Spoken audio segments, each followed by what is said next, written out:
doutrina espírita consola? Sim. Mas por que consola? De onde vem esse poder de consolo?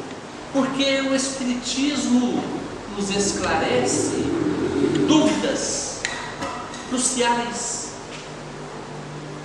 O Espiritismo nos orienta sobre temas básicos da nossa existência. E, incrivelmente, o Espiritismo funciona como uma chave que abre muitas portas, conectando o Evangelho, que é a mensagem sublime do céu, às Escrituras antigas, de outros tempos, de muito tempo, às Escrituras atuais, aos pensamentos modernos, tudo muito bem conectado. O Espiritismo faz com que as portas do Antigo Testamento se abram para nós e nos mostra no Evangelho do Cristo o verdadeiro caminho para a nossa redenção. E sendo assim, nós aproveitamos o que o Espiritismo nos oferece para buscar lá no Evangelho pontos omissos, obscuros, não por falta de clareza do Cristo, mas sim pela dificuldade de compreensão da nossa vida. Vejamos a figura emblemática de Jesus, que se apresenta no planeta, encarna-se, diz João, e o Verbo se fez carne e habitou entre nós. Tem a sua vida, se junta a um grupo de pessoas, propõe uma metodologia de vida, é crucificado e se vai. Nesse tempo que sucedeu ao Cristo, a sua mensagem, graças a Paulo de Tarso, se dissipou pelo Ocidente, mas a essência, a verdade, não foi tocada na sua grande maioria, porque nós não tínhamos, e ainda não temos, mas hoje mais que antes, esta capacidade de compreender a sutileza da mensagem cristã, a beleza que o Evangelho apresenta a nós. O Cristo, nós sabemos, é o nosso irmão maior, o nosso modelo e guia, o que maior dentre os espíritos já pisaram neste planeta.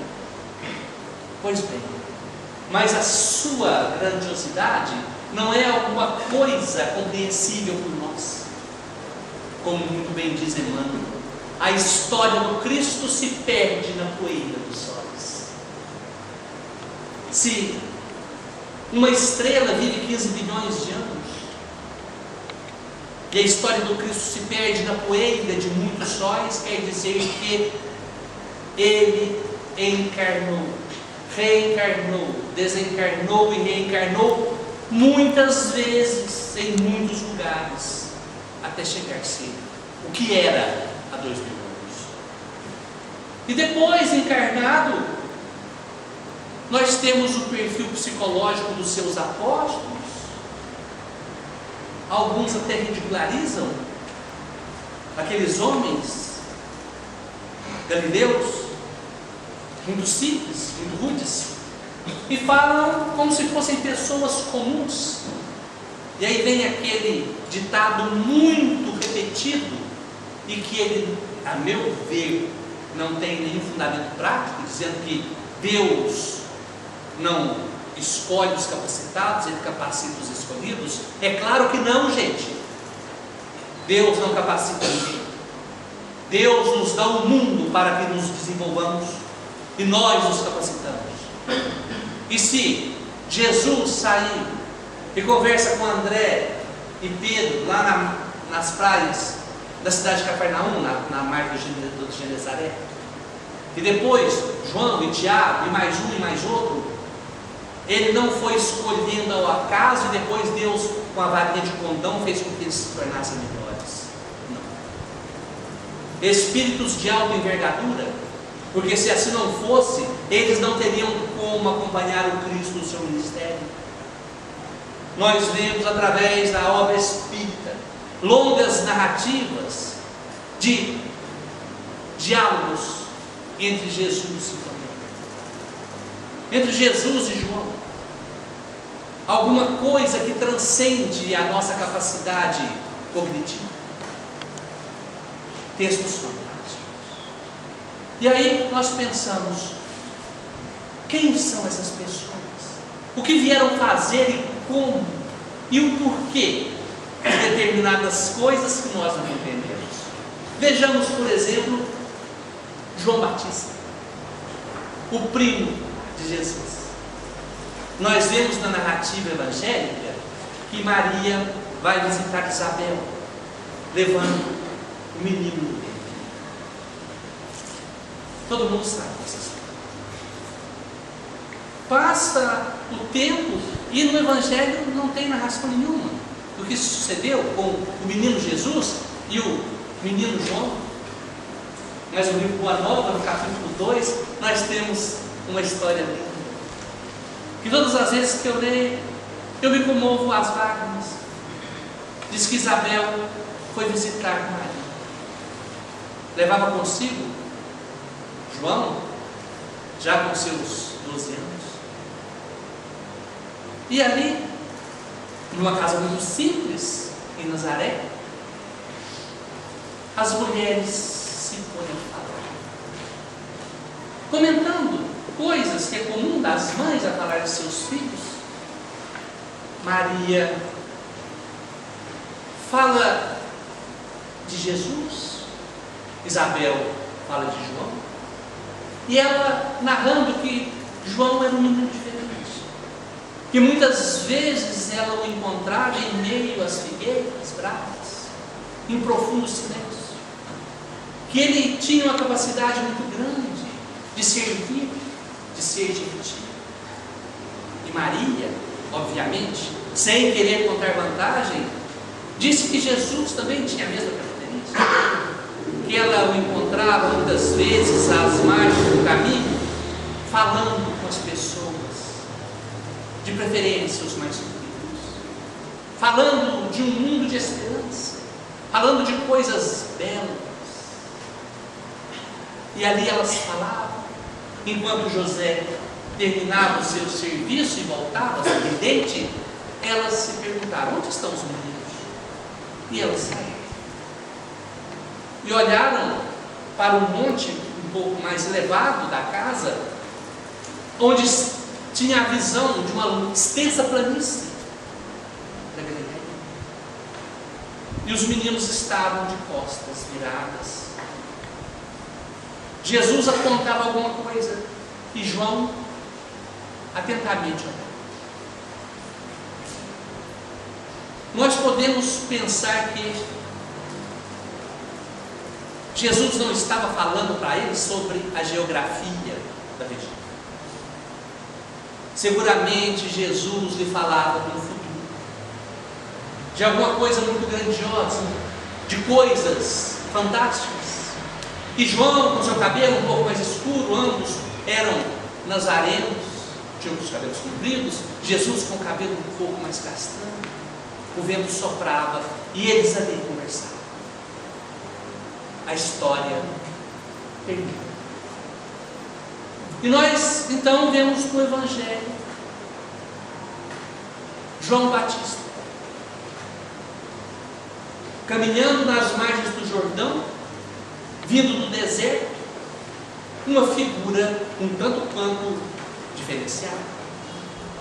Ele falava de coisas que os fariseus já muito não escutavam, porque há mais de 400 anos, entre os judeus, não aparecia nenhum profeta.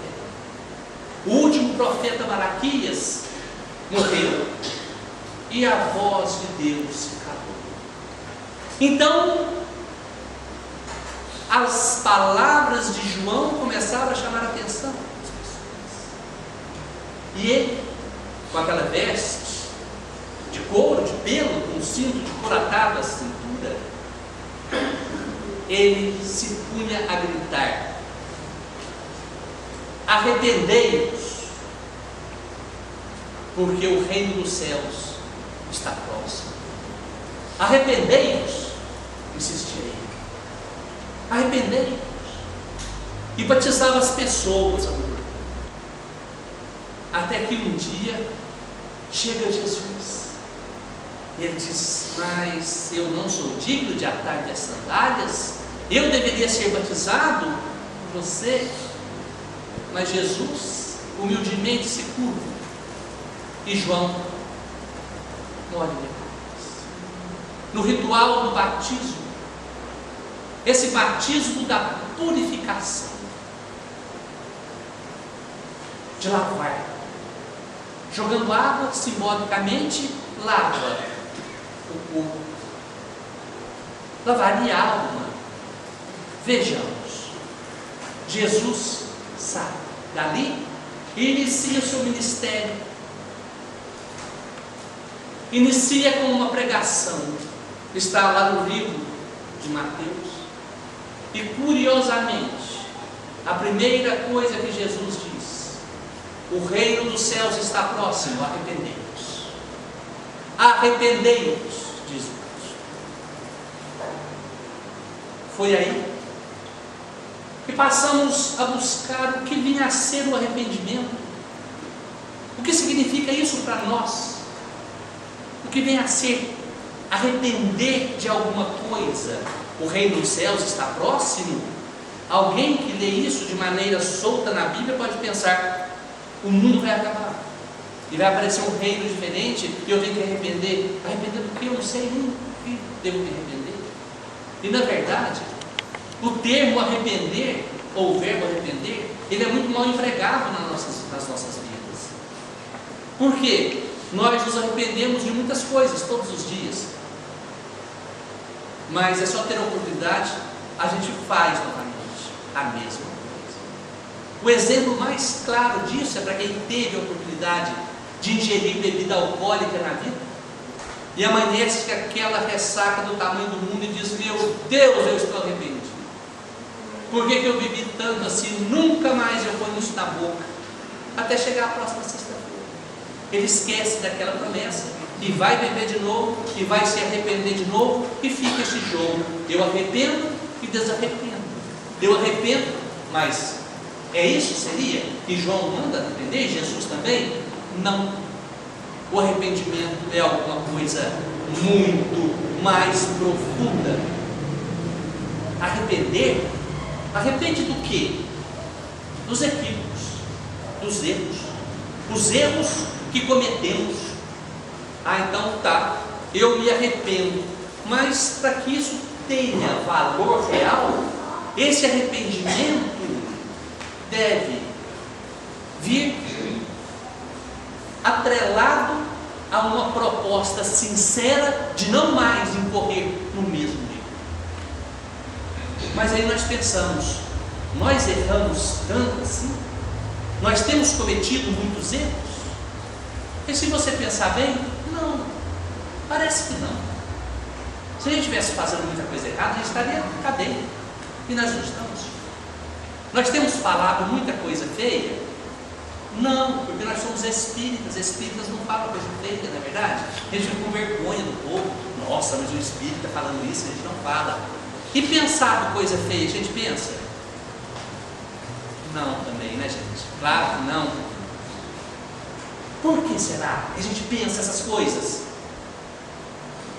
Nós somos o que pensamos. O que está na nossa mente reflete a nossa realidade psíquica e espiritual. Mas então nós começamos a analisar a nossa vida e num determinado instante nós vemos que certas coisas que fazemos não são convenientes. E aí nós pensamos: o que eu faço? É a doutrina espírita que nos dá a receita. para conhecer e nos livrar dos males que nos afligem. Lá no livro Céu e Inferno, nós temos a sequência do arrependimento. O que é o arrependimento? É você primeiramente conscientizar-se do seu erro. E depois nós temos a reparação. Não, a expiação. E depois a reparação. Eu me conscientizo, pago por ele e depois eu reparo. Mas como fazer isso? Como trazer isso para a nossa vida? Quais são os meus erros? Aí você começa a imaginar: o que é que eu faço que não é recomendável? O que é que eu faço que eu não posso contar para as pessoas? O que é que eu faço e que depois, no fim das contas, me dá tristeza? Tá, tudo que eu faço e não tem um valor edificante, isso deve ser tirado de mim. Eu devo trabalhar para alterar a minha constituição emocional. Tá, eu faço uma avaliação. E depois que eu avalio, começa o arrependimento. O arrependimento da purificação, do batismo, da água que lava. Só que João disse: hoje eu batizo com água, mas virá um que batizará com fogo. A água que lava, gente, não é a água de fora para dentro, e sim de dentro para fora. É a lágrima, a água contida na lágrima que lava o nosso corpo. Mas não é daquele choro estramelhado de qualquer coisa, o choro sincero de haver se arrependido dos seus equívocos. O batismo começa aí. E por que João disse que o batismo do Cristo é com fogo? Eu, conversando com um rapaz que passou um tempo internado numa clínica para reabilitação de dependentes químicos, ele me disse que todos, invariavelmente lá dentro da clínica, depois de alguns poucos dias com a abstinência dos produtos que normalmente ingeriam, eles apresentavam pequenas irritações cutâneas que culminavam com pequenas pústulas, e ali se juntava pus e o corpo inteiro ficava purulento. Todos a clínica apresentavam isso. E depois do processo de tratamento médico e a não ingestão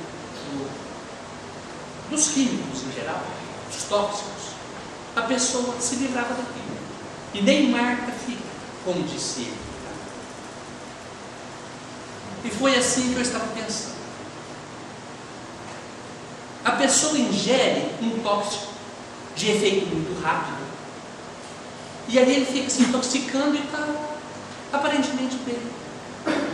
A partir do momento que ele suprime a ingestão do tóxico, aparece na sua pele a enfermidade, como se o corpo, como se o espírito quisesse eliminar tudo aquilo, aquelas substâncias deletérias que estavam impregnadas. Conosco, em condições diferentes, mesmo não sendo usuários das drogas ilícitas, acontece a mesma coisa. Todas as vezes que nós nos predispomos a mudar a nossa vida, olha que coisa interessante, aparece uma enfermidade. Aí quando você vê uma pessoa doente, fala assim: meu Deus, coitado, uma pessoa tão boa e aparece uma doença tão grave. Gente, a doença não é decorrência de algum feito imediato. É a pessoa que está se transformando, e quando ela renuncia a determinadas coisas, ela já começa a expelir a toxicidez de tudo aquilo que ela guardou por si. Então, excetuando as doenças sexualmente transmissíveis, porque essas não se enquadram neste raciocínio, as outras todas, qualquer tipo de enfermidade, desde pequenas lesões ulcerativas na pele, até transtornos mentais, isso tudo é decorrência de uma transformação que nós estamos vivenciando. E aí, este é o batismo do Cristo, o batismo com fogo, que vai forjando o nosso ser. Muito bem. Mas, se eu não preciso passar por isso, eu tenho outros meios. Porque o raciocínio me leva, e a doutrina espírita que consola nos diz como: eu vou me arrepender, tomo consciência e vou pagar por isso. O que é pagar por isso? Aqueles insucessos de todos os dias da nossa vida, você receber todas as dificuldades resignadamente e depois reparar, dizem os espíritos lá no livro do Céu e do Inferno. Você vai ter que fazer um pouco mais. Mas ficou meio confuso, né? A gente entende, certo, concordo com os espíritos, mas eu não sei como trazer isso de forma prática para a minha vida. Sabe onde tem isso de forma prática? No Evangelho de Jesus, uma passagem de Zaqueu. A gente fala de Zaqueu, todo mundo lembra da música, né? Vamos, Zaqueu, eu quero subir o mais alto que eu puder. E fica ali iludido com isso. Gente, o Evangelho é uma obra eterna. Jesus não se apegaria a futilidades, a coisas pequenas, para narrar a história de um cobrador de impostos, se não tivesse um fim prático para a vida de todos nós. A história dele, rapidinho contando, diz assim: Jesus estava passando, Zaqueu era um cobrador de impostos. Os cobradores de impostos eram pessoas do lugar. Roma contratava, a pessoa conhecia todo mundo, ia lá, cobrava impostos, dava a parte de Roma e ficava com um pouco para ele. Então todos os publicanos eram muito ricos, muito ricos. Aí Zaqueu diz assim que ele tinha estatura baixa. Aí diz assim, ele era um homem baixinho. Jesus ia se ater a isso? Falar de tamanho de pessoas? Claro que não. Era uma pessoa de baixa envergadura moral. E ele subiu num incômodo. Tem algumas escrituras que dizem, algumas traduções, ele subiu numa figueira. E quando ele subiu para ver o Cristo, Jesus disse: Zaqueu, hoje eu vou jantar na sua casa. O que aconteceu? As pessoas todas que viram aquilo e conheciam Zaqueu e conheciam Jesus, disse: mas esse homem vai jantar com um publicano, que nós detestamos, uma pessoa de má vida. É o que acontece com todos nós. Todas as vezes que a gente vê alguém auxiliando uma pessoa, diz ele não merece. Quem diz que não merece? Diz, não, ele não merece. A gente faz o mesmo comentário daquele povo, daquele tempo. E Jesus não quis nem saber. Hoje eu vou jantar na sua casa. E lá entrando disse: hoje a salvação entrou nessa casa. Alguém pode pensar assim: se Jesus entra na minha casa, eu estou salvo. O que é salvação? Salvação é você passar a porta do céu para dentro e ficar lá para sempre feliz, quietinho no meio do espelho? É claro que não, né, gente?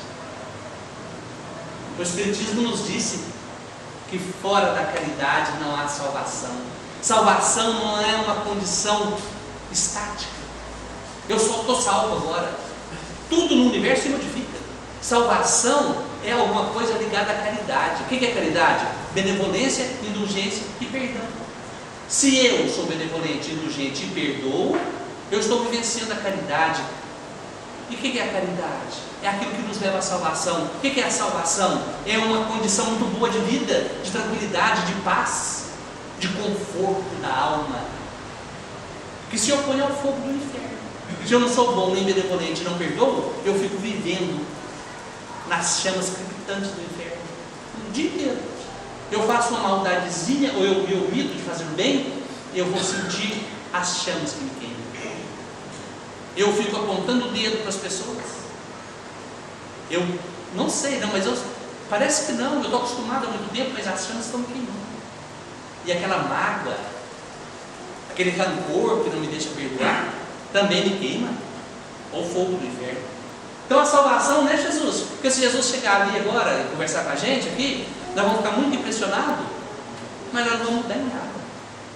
Por que ele disse que a salvação entrou na casa? Porque Zaqueu elevou-se para buscar o Cristo.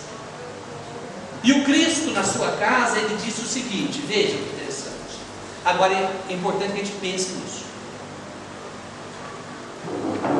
De tudo que eu tenho, eu vou dar a metade aos pobres. E vou restituir 4 vezes tudo aquilo que eu cobrei indevidamente. Isto Zaqueu propôs. E se vem redigido no Evangelho, é a lei que se aplica a nós. Primeiramente, quando nós vamos fazer essa análise dessa passagem, nós pensamos, Zaqueu é um cobrador de impostos. Aqui tem algum cobrador de impostos? Alguém aqui paga impostos? Alguém cobra? Não, ninguém cobra. Gente, é claro que cobra, né? Essas perguntinhas sempre tem um quezinho. Mas que imposto que a gente cobra? Olha que interessante. Naquele tempo de Roma, todo mundo precisava pagar imposto. Aí ele chegava, você deve 1 denário, só que eu vou cobrar 2 e você tem que me pagar. Ele fazia isso com as pessoas. Agora veja a nossa vida. Quando nós, e todos nós, convivemos uns com os outros, nós estamos vivendo em sociedade, vivendo em família. E o simples fato do outro existir na minha vida, ele já cobra uma postura da minha parte. Não é assim? Pensa bem. Nós marcamos a palestra para as 20 horas. Eu posso chegar a qualquer hora? Claro que não. Vocês são os cobradores. Tudo bem. Eu cheguei às 10 para 8. Tudo bem, vocês estão aqui firmes para me cobrar a minha estada aqui às 20 horas. Tudo bem, mas aí, neste momento eu chego, vamos supor que eu chegue 1 minuto atrasado. Vocês são meus cobradores. Aí vocês estão todos me olhando e eu aqui apreensivo. Aí chega um e diz assim, mas que papelão. Eu aqui te esperando e olha o que você me faz passar. Você não sabe por que eu atrasei? Eu tive um problema lá. E eu não falo nada, mas eu fico sofrendo por aquilo. Aí chega outro e fala assim, mas que falta de responsabilidade. Novamente, eu me calo e o outro. Isso nós fazemos com as pessoas. O simples fato de você viver em uma casa com alguém já é motivo para você estar ali naturalmente cobrando dele uma postura. Vejamos o marido e a esposa. Aqueles que são casados e responsáveis, naturalmente ele deve satisfação a ela e ela a ele. Só que nós temos o hábito de cobrar dele e cobrar dela muito mais do que deveria. E vamos cobrando e ele pagando, contrariado e pagando. Então, gente, a postura nossa de cobrar impostos é algo que tem que ser repensado. Como que eu estou convivendo com os outros? Eu estou cobrando o que devo? Ou eu estou cobrando a mais? Ou eu estou cobrando a mais? Porque vejam, o que disse Zaqueu? Eu pagarei ou eu restituirei 4 vezes tudo que eu cobrei indevidamente.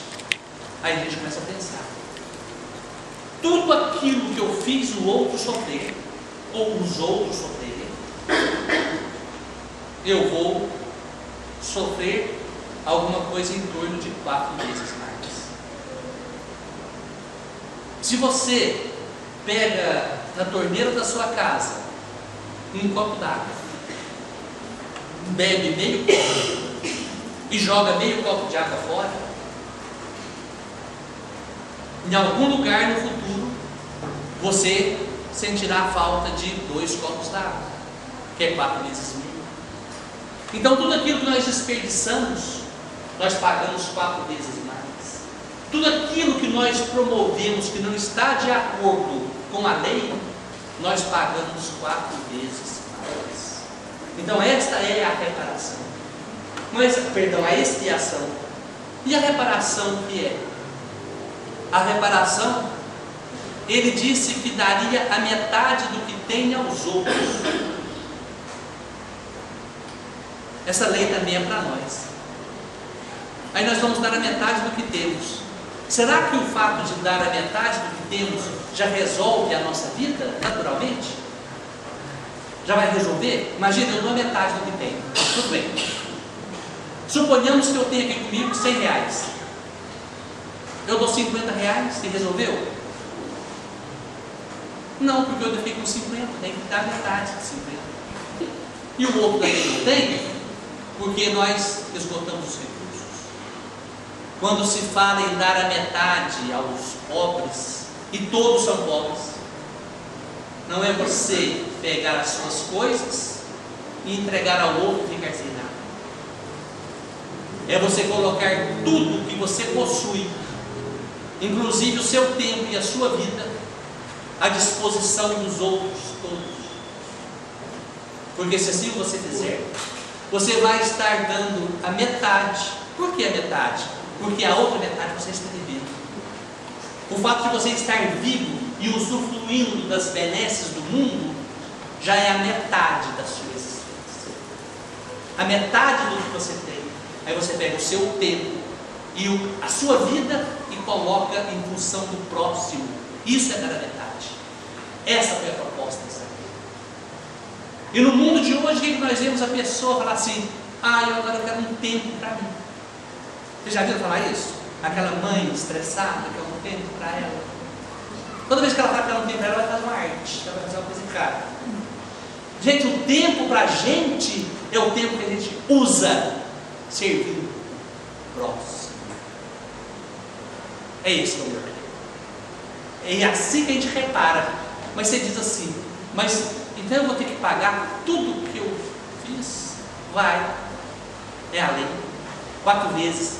Mas só que nós podemos inverter a ordem. Eu posso começar a reparar antes de expiar. Erros eu tenho muitos, todos nós temos, mas eu posso dar um jeito nisso. Eu posso começar a dividir o que eu tenho antes de pagar as 4 vezes por outro. Aí o que eu faço? Eu começo a trabalhar no bem. Eu começo por não cobrar do outro indevidamente as coisas da vida dele. Eu paro de fazer piadinha com as pessoas. Eu paro de ficar cutucando a pessoa só para ver ele chateado. Porque a gente faz isso. A gente se alimenta da angústia do outro, falando coisas que ele não gosta. Isso em casa, no trabalho, falando coisas indevidas. Aí você para e pensa: será que Jesus gostaria de ouvir isso que eu vou falar para fulano? A tua cara fica vermelha, aí você não fala, você já ganhou, já começou a reparar, já começou a dividir a metade da sua vida. O outro está com um problema, um probleminha, fala assim: isso não é problema meu, é problema dele. Vou dizer a vocês, o problema de todo mundo é nosso também. Porque imagina só, uma pessoa sem problemas e todo mundo sofrendo à sua volta, será que ele fica em paz e feliz? É claro que não. Eu quero que vocês não tenham nenhum problema, e eu vou tranquilo embora para minha casa, dizendo: meu Deus, lá em casa está todo mundo sem nenhum problema. todos saudáveis, todos com a consciência tranquila, resolveu a minha vida. Então, o que a gente faz? Eu começo a me aproximar das pessoas. Me aproximo da pessoa e olha só, não vou dar conselho para ninguém. Eu me aproximo com sinceridade e ele naturalmente vai expor as suas necessidades. Aí o que você faz? Ajuda, não é? Fala assim, eu vou ajudar quem precisa. Todo mundo precisa. Pode ajudar, vale a pena. Vale a pena. Aí se a gente vai fazendo isso, quando chegar a hora de pagar as 4 vezes, nós vamos ter muitos recursos. E nós pagaremos e não sofreremos. Por isso, olha, nós temos o dia todo para trabalhar. E à noite também depende da nossa intenção. Essa semana eu escutei um caso que me deixou um tanto quanto satisfeito. Eu fui no sábado de manhã entregar uma pizza. A gente tem a campanha da pizza lá na minha cidade. A gente faz todo sábado, todo mês. Um sábado por mês a gente faz. E eu cheguei numa casa lá e o senhor dessa casa está bem de idade e já não está dizendo muita coisa com coisa não. Mas todas as noites ele diz para a esposa que o pai dele vai lá e passa muito tempo na noite conversando. E naquela noite de sexta para sábado, eu cheguei, ela veio depressa me contar que naquela noite ele acordou e falou assim, olha, o papai estava aqui e o Paulo Henrique também estava com ele. E que eu conversei muito tempo, nós 3 conversando. E ela falou assim, o Paulo Henrique demorou embora? Ela falou assim, não, ele ficou aqui pouco, ele gravou. Aí eu fiquei pensando, gente, tudo me leva a acreditar que isso é verdade. Alguém, essa coisa da cabeça não é, gente. É uma pessoa que eu gosto muito. E durante a noite, com o pai dele que morreu faz mais de 40 anos, eu conheci. Eu vou conversar. E eu falei assim, então já facilitou para mim as visitas que eu tenho vontade de fazer durante o dia e não tenho tempo, eu tenho feito à noite. Já ajuda. Mas por quê? O que acontece? Isso. Porque eu tenho vontade. Eu já estou me programando para isso. E nós podemos fazer isso. Aí eu me programo para a noite e durante o dia também. Trabalhar no bem. Nós podemos fazer isso. Então, quando nós falamos que o Espiritismo nos consola, porque nos dá esta oportunidade de compreender as formas, o mecanismo de nos livrar dos males, o Espiritismo nos consola, sim. Nos consola. Nos consola quando nós ouvimos nas bem-aventuranças do Cristo dizer assim: bem-aventurados aqueles que são perseguidos pela justiça, porque deles é o reino dos céus. Aí alguém vai pensar assim: mas quem é perseguido pela justiça? Quem é perseguido pela Lava Jato? Não necessariamente. Aí algumas traduções assim: bem-aventurados aqueles que são perseguidos pelo nome de Jesus. Aí os nossos irmãos evangélicos pensam que o povo está perseguindo eles porque eles amam Jesus. Não é isso. Olha o que o Espiritismo vem nos dizer: bem-aventurados aqueles que são perseguidos pela justiça, porque deles é o reino dos céus. Olha que coisa interessante. Onde que está o reino dos céus? Segundo Jesus. Onde, Fred? Dentro de nós. Jesus disse: o reino dos céus está dentro de nós. Aí diz: bem-aventurados aqueles que são perseguidos pela justiça. A justiça que ele se refere é qual? A justiça da lei de Deus. Deus é a lei. Aí todas as vezes que alguma coisa ruim está me acontecendo, olha a justiça me perseguindo. Aí o que eu tenho que fazer? Normalmente, quando eu saio da estradinha, a estrada está aqui, eu saio para cá um pouco e vou fazendo coisa errada aqui, acontece uma coisa ruim. Eu tenho que fazer o quê? Voltar para o meu lugar. Onde que é o meu lugar? É o reino dos céus. Eu tenho que conhecer-te a ti mesmo. E nós sofremos tanto, sabe por quê? Porque nós ficamos querendo ser o que não somos e queremos fazer o que nós não somos. A gente acha que sendo tão importante como somos, o orgulho nos diz isso. Nós temos que fazer coisas grandiosas. Vir aqui no centro passar pano, isso é muito simples. Eu quero ficar fazendo alguma coisa para todo mundo ver meu nome. Isso é que é importante. Nós fazemos isso. Eu não quero trabalhar de jardineiro, não. Eu quero ser cirurgião. Eu quero operar a cabeça. Mas você dá conta? Não dou, mas eu quero isso. Nós fazemos isso a todo tempo. E aí o que acontece? Porque nós não ficamos no nosso lugar. E não é que nós tenhamos que ficar lá debaixo da mesa, escondido lá. Não. A gente tem que se reconhecer, saber o que a gente é e trabalhar com as ferramentas que tem. Fazendo assim, nós não sofremos. Por quê? Um exemplo muito característico para essa condição: das ovelhas que andam acompanhando um pastor, e todo rebanho tem um cachorro que auxilia o pastor a cuidar das ovelhas. Se as ovelhas estão no caminho, o cachorro protege as ovelhas dos perigos. Se a ovelha sai um pouquinho da estrada, o cachorro vai lá e late para ela: dona ovelhinha, volte para o seu caminho. Se ela voltar, tudo bem. Se ela insistir, o cachorro late com mais insistência. E se ela insistir mais, o cachorro vai morder nela e dói. É o que acontece conosco. Porque as dores que nos acometem, é um dispositivo pelo qual Deus utiliza para nos chamar para o caminho dele. Nós queremos sentir dor. E a dor recorrente se chama sofrimento.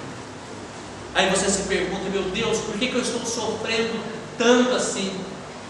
Você está sofrendo tanto assim porque as dores que você sente dos seus insucessos, você não entende que aquilo é para você mudar. Quantas pessoas vão passando pelas mais difíceis situações, passam uma vida ostentando um orgulho exacerbado e não conseguem mudar nada, e sofrendo, e passando pelos mais difíceis reveses na vida e não se transformam. Aí o Espiritismo chega e nos diz: não sejamos rebeldes. Vamos compreender que quando uma coisa não deu certo, nós não devemos insistir naquilo. Corra para o meio da estrada, vá junto com aqueles que caminham seguindo ao Cristo. E se você perguntar: mas como que faz para seguir Cristo? Ouça a sua consciência. É um exercício prático, gente, muito fácil de fazer. Você pensa assim: eu devo fazer isso? Pergunto para você, e você vai escutar uma voz dizer assim: sim, pode fazer. E se falar não, não faça. Acontece que nós, 96% das vezes, fazemos exatamente o contrário do que a consciência nos fala. Eu vou experimentar fazer isso. Pelo menos, gente, faça igual a sua mulher fala, que ensinou. Pelo menos, se você não ouviu a consciência, pergunta a sua esposa. Normalmente a esposa dá uma ideia boa para a gente e é melhor que aquela que tem explicação. Mas normalmente a consciência. Jesus disse assim: olha, que o seu sim seja sim, o não seja não. Tudo aquilo que a gente der a resposta e colocar uma vírgula e dizer assim: mas eu estou fazendo isso por... Se você começar a se justificar, é porque a resposta não é convincente. Para viver com Cristo, as nossas respostas têm que ser sim e não. Não tem meio termo. Na contabilidade de Deus, só existe o número 1 e o 0. É ou não é? A gente escolhe. Se começar com uma desculpa, nós vamos nos dar mal. E outra coisa, não devemos ficar alimentando em nós a culpa, no sentido culpado, se lamuriando. Veja, o que você fez está feito. Você não gostou? Já foi feito. Para de ficar se sentindo culpado e chorando, porque aí você, se não tem coragem de contar para ninguém, você fica ali remoendo sozinho. Se tem coragem, vira uma mala, acramar um pouco uma coisa que você fez. Já passou. A nossa vida começa daqui para frente. E o mais curioso, nós somos o melhor que poderíamos ser. Nós somos o produto final de uma longa caminhada. Chegamos no fim? Claro que não. Nós estamos no início da eternidade. Porque para trás nós vamos é daqui para frente. Por isso que já está acabando. Jesus disse assim: quando você chegar numa festa de casamento, não sente no primeiro lugar, sente no último lugar, para que não venha o Senhor da festa e te diga: por favor, sente um pouco mais para trás. E Jesus conclui dizendo: porque os humildes serão exaltados, os que se exaltam serão humilhados. Primeiro, rapidinho, humilde. O povo tem maneira de dizer, né? Humilde, aquele homem tão humilde, com a roupa tão humilde. Isso não existe. Não existe roupa humilde. Existe roupa barata, roupa suja, roupa feia. Tem alguma coisa errada nisso? Claro que não. Aquele que pode trabalhar e limpar esse chão. Gente, imagina um chão sujo. Agora me respondam, principalmente as mulheres, as escravas. Todo mundo sabe limpar chão? Não. É uma arte limpar o chão. Não, para mim não. Claro que é, vai limpando. O dia que você souber limpar bem o chão, tiver bastante prática com a vassoura, aí você vai poder começar a cortar veias, suturar tecidos vivos. A gente precisa começar por aí. E não existe demérito. Aí você fica no seu lugar, não queira ser mais que os outros, não. Disputar com os outros. Para quê? Você vai ganhar do outro, fazer a sua opinião valer mais. A pessoa fala uma coisa e você fala outra maior. Não, porque a verdade é essa. Não, porque isso é assim. Fica quieto, deixa. Você fica no seu lugar, o outro te acha bonzinho e bonitinho, e você não ocupa o espaço de ninguém. E ali você vai trabalhando, se desenvolvendo, aprendendo. É isso que Jesus fala da festa do casamento. Fique no seu lugar. Mas por que é o último lugar? Porque este último lugar é o lugar derradeiro da eternidade. Eu sempre estarei no último lugar, porque para frente é infinito. É isso que o Espírito diz. É assim que a doutrina espírita nos consola, porque ela nos dá formas palpáveis de nos colocar na vida de maneira simples. E nós vamos aprendendo, e quanto mais aprendemos, mais nós temos recursos para desenvolver a vida, para desenvolver as nossas habilidades, as nossas aptidões e todos os verbos latentes que existem em nós. O Espiritismo nos consola, tal qual o Paráclito, proposto por Jesus, que vem, sim, de maneira muito serena, nos mostrar o caminho do bem. Seguindo a lei, cumprindo os mandamentos, se me amarem, guardai os meus mandamentos, e eu rogarei ao Pai. Veja a humildade da missão. Eu rogarei ao Pai, e Ele vos enviará o Consolador, que estará convosco eternamente. Por isso mais uma vez eu digo: bem-aventurados somos nós, felizes somos nós, que temos essa casa espírita que nos abre. Felizes somos nós que mexe, somos atropelados por um amigo que vem nos dizer de alguma coisa muito generosa, que ouviu o que aprendeu e serve para nós como direcionamento. Felizes somos nós, que hoje, graças à tecnologia, temos acesso a tanta informação que vem e preenche as lacunas vazias da nossa alma. Felizes somos, porque cada dia mais reconhecemos, ainda que o nosso orgulho seja tão grande, nós estamos sabendo que nós devemos direcionar o nosso crescimento para o alto, verticalizar o nosso ser e preocupar menos com as coisas. São necessárias as coisas da matéria, mas devemos acumular tesouros do céu, devemos voltar os nossos olhos para a eternidade, pois somos imortais e como tal viveremos para sempre cada dia mais felizes, sabendo que se a felicidade não é desse mundo e já somos tão felizes, quando a felicidade real bater a porta do nosso coração, então seremos plenos de virtude e contentamento, tal qual Cristo, que para nós é o modelo e guia da vida para sempre. Que Jesus nos abençoe. Obrigado pela atenção.